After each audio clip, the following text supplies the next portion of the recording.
ಸ್ನೇಹಿತರೆ, big boss 11 ಇನ್ನೇನು ಮುಗಿತಾ ಬರಲಿದೆ. ಆದರೂ ಕೂಡ ಸಾಕಷ್ಟು ಜನರಿಗೆ ಸುದೀಪ್ ಅವರ ಕೈಯಲ್ಲಿ ಇರುವಂತಹ ಕಂಟೆಸ್ಟೆಂಟ್ ಯಾರಂತೇಳಿ ಇನ್ನು ಸಾಕಷ್ಟು ಜನರಿಗೆ ಕುತೂಹಲ ಮೂಡಿಸಿದೆ. ಹಾಗಾದ್ರೆ ಈ ಸೀಸನ್ ಓಟಿನ ಪ್ರಕಾರ ಗೆಲ್ಲಿಸ್ತಾರ ಅಥವಾ ಟಾಸ್ಕ್ ನ ಪ್ರಕಾರ ಗೆಲ್ಲಿಸ್ತಾರ ಅಥವಾ ಓಟು ಟಾಸ್ಕ್ ಎರಡನ್ನು ಇಟ್ಟುಕೊಂಡು ಗೆಲ್ಲಿಸ್ತಾರ ಅಂತೇಳಿ ತಿಳಿಯೋಣ ಬನ್ನಿ ಫ್ರೆಂಡ್ಸ್. ಹಾಗಾದ್ರೆ ಕೆಲವೊಂದು ಜನರು ಹಾಕಿರುವಂತಹ ಕಮ್ಯುನಿಟಿ ಪೋಸ್ಟ್ ನ ಪ್ರಕಾರ ಈ ವಿಡಿಯೋದಲ್ಲಿ ಮಾಹಿತಿಯನ್ನು ತಿಳ್ಕೊಂಡು ಯಾರು ವಿನ್ನರ್ ಆಗ್ತಾರೆ ಮತ್ತು ಯಾರು ರನ್ನರ್ ಆಗ್ತಾರೆ ಅಂತೇಳಿ ತಿಳಿಯೋಣ ಬನ್ನಿ ಫ್ರೆಂಡ್ಸ್. ಅದಕ್ಕೂ ಮುಂಚೆ ನೀವು ಇನ್ನು ವಿಡಿಯೋಗೆ ಲೈಕ್ ಹಾಕಿಲ್ಲ ಅಂದ್ರೆ ಲೈಕ್ ಹಾಕಿ, ಇನ್ನು ಚಾನಲ್ಗೆ ಸಬ್ಸ್ಕ್ರೈಬ್ ಮಾಡ್ಕೊಳ್ಳಂದ್ರೆ ದಯವಿಟ್ಟು ಚಾನಲ್ಗೆ ಸಬ್ಸ್ಕ್ರೈಬ್ ಮಾಡ್ಕೊಳ್ಳಂತ ವಿಡಿಯೋನ ಸ್ಟಾರ್ಟ್ ಮಾಡೋಣ ಬನ್ನಿ ಫ್ರೆಂಡ್ಸ್.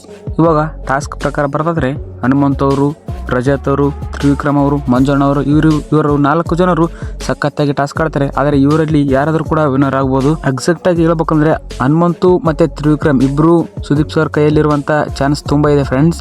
ಮತ್ತೆ ವೋಟ್ ಪ್ರಕಾರ ಬರೋದಾದ್ರೆ ಹನುಮಂತ್ ಅವರು, ಮಂಜು ಅವರು, ತ್ರಿವಿಕ್ರಮ್ ಅವರು, ಮೋಕ್ಷಿತ್ ಅವರು ಇವ್ರ 4 ಜನರಲ್ಲಿ ಯಾರಾದರೂ ಸುದೀಪ್ ಸರ್ ಕೈಯಲ್ಲಿ ಒಬ್ಬರು ಇರ್ತಾರೆ ಫ್ರೆಂಡ್ಸ್. ವೋಟ್ ಪ್ರಕಾರ ಬರೋದಾದ್ರೆ ಮತ್ತೆ ವೋಟ್ ಮತ್ತೆ ಟಾಸ್ಕ್ ಪ್ರಕಾರ ಬರೋದಾದ್ರೆ ಮಂಜಣ್ಣ ಮಾತ್ರ ಫಿಕ್ಸ್ ಸುದೀಪ್ ಸರ್ ಒತ್ತಡಿ ಕೈಯಲ್ಲಿ ಇರ್ತಾರೆ ಫ್ರೆಂಡ್ಸ್.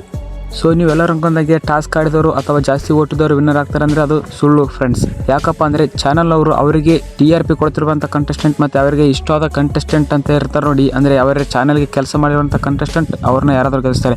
ಸೊ ಇವಾಗ ಲೈಕ್ ಹೇಳ್ಬೇಕಾದ್ರೆ ತ್ರಿವಿಕ್ರಮ್ ಇಲ್ಲ ಮಂಜಣ್ಣ ಇವರಿಬ್ಬರಲ್ಲಿ ಒಬ್ಬರಂತರೂ ಗೆಲ್ಲೋದು ಫಿಕ್ಸ್ ಗೈಸ್. ನೀವು ಅಕಸ್ಮಾತ್ ವಿನ್ನರ್ ಆದ ತಕ್ಷಣ ನೋಡ್ಕೊಳ್ಳಿ. ಸೊ ನೀವು ಅನ್ಕೊಂಡಾಗೆ ಹನುಮಂತ್ ಅವರು ಟಾಸ್ಕ್ ಮತ್ತೆ ವೋಟಿಂಗ್ ಪ್ರಕಾರ ಬರ್ಬೇಕಾದ್ರೆ ಎರಡರಲ್ಲೂ ಕಂಪ್ಯಾರಿಸನ್ ಮಾಡಿದ್ರೆ ಹನುಮಂತ್ ಅವರು ಎಲ್ಲರಿಗಿಂತ ಜಾಸ್ತಿ ಇದ್ದಾರೆ, ಅವ್ರು ಗೆತ್ತಾರೆ ಅನ್ಕೊಬಹುದು. ಸೊ ಆ ರೀತಿ ಯಾವುದಾಗೋದಿಲ್ಲ ಫ್ರೆಂಡ್ಸ್. ಯಾಕಂದ್ರೆ ಹನುಮಂತ್ ಅವರು ಕಲರ್ಸ್ ಕರ್ನಾಟಕಕ್ಕೆ ಯಾವುದೇ ರೀತಿಯ ಕೆಲಸವನ್ನು ಮಾಡಿಲ್ಲ, ಜಸ್ಟ್ ಬಿಗ್ ಬಾಸ್ಗೆ ಅಷ್ಟೇ ಬಂದವರೆ. ಮತ್ತೆ ಮಂಜಣ್ಣ ಅವರು ಮಾಡವ್ರೆ, ಮತ್ತೆ ನಮ್ಮ ತ್ರಿವಿಕ್ರಮ್ ಅವರು ಕೂಡ ಕಲರ್ಸ್ ಕನ್ನಡದಲ್ಲಿ ಕೆಲಸ ಮಾಡವ್ರೆ. ಆ ಕಾರಣಕ್ಕಾಗಿ ಅವರಿಬ್ಬರಲ್ಲಿ ಯಾರನ್ನಾದ್ರೂ ಒಬ್ಬರನ್ನ ಗೆಲ್ಲಿಸ್ತಾರೆ ಫ್ರೆಂಡ್ಸ್. ಸೊ ವಿಡಿಯೋ ಆಗಿತ್ತು ಅಂತೇಳಿ ಕಮೆಂಟ್ ಮಾಡಿ, ಹಾಗೆ ವಿಡಿಯೋ ಇಷ್ಟ ಆದರೆ ಲೈಕ್ ಸಬ್ಸ್ಕ್ರೈಬ್ ಮಾಡ್ಕೊಂಬಿಡಿ ಫ್ರೆಂಡ್ಸ್. ಮತ್ತೆ ಇದೇ ರೀತಿಯ ಅಡ್ವಾನ್ಸ್ ಆ್ಯಂಡ್ ವ್ಯಾಲ್ಯೂಬಲ್ ಕಂಟೆಂಟ್ಗೋಸ್ಕರ ನಮ್ಮ ಪೇಜನ್ನು ಸಬ್ಸ್ಕ್ರೈಬ್ ಮಾಡ್ಕೊಂಡಿರಿ ಫ್ರೆಂಡ್ಸ್.